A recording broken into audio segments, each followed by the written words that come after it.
Bonjour à tous, bienvenue dans cette nouvelle édition.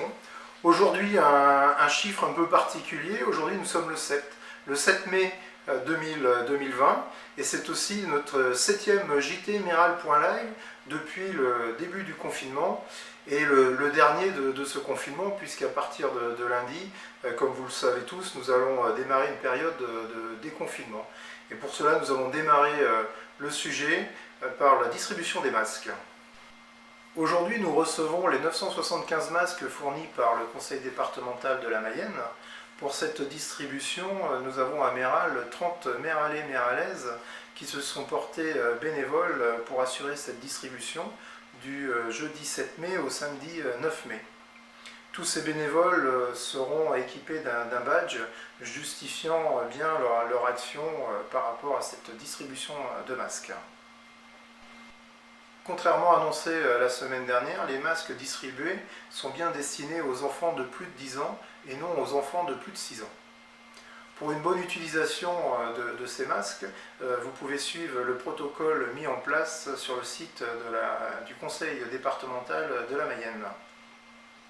Je tiens par avance à remercier tous ces bénévoles qui vont assurer cette distribution et également l'association Famille Rurale de Méral qui a proposé ses services pour cette distribution. Avec le déconfinement annoncé, vous allez pouvoir retrouver nos chemins piétons dans la commune de Méral et pourquoi pas également faire du géocaching. Alors, le géocaching, c'est une chasse au trésor mise en place sur la commune avec 12 caches. C'est également aussi une chasse au trésor internationale. Vous pouvez trouver des géocaches partout dans la région, en France et également dans le monde entier. Donc, comment retrouver ces géocaches? Donc, le principe, à l'aide d'un GPS ou d'un smartphone, vous téléchargez l'application, vous enregistrez bien sûr sur le site géocaching et à partir de là, vous entrez dans la commune ou le secteur où vous êtes et vous allez voir si une géocache est bien présente et vous dirigez vers celle-ci. Une fois trouvé la géocache, donc vous ouvrez cette petite boîte, plus ou moins grande en fonction des caches, et à l'intérieur vous avez un logbook, un genre de petit journal, où vous notez donc votre heure de passage, journée de passage du moins, éventuellement aussi votre identifiant, votre nom d'équipe, et ensuite vous allez enregistrer votre passage sur le site internet. À Méral, donc 12 caches proposées par la commune intitulées Balade à Méral et vous avez aussi d'autres caches qui ont été posées par d'autres géocacheurs. Donc maintenant et à partir du 11 mai, partez à l'aventure à Méral. Restons dans le domaine de la détente et du loisir, mais cette fois-ci pour les plus petits. Depuis le début du mois de février, nous installons des aires de jeu pour les enfants à différents endroits de la commune. Donc, suite aux anciennes aires de jeu qui n'étaient plus conformes, le conseil municipal a travaillé sur un projet pour apporter de nouvelles structures sur différentes zones.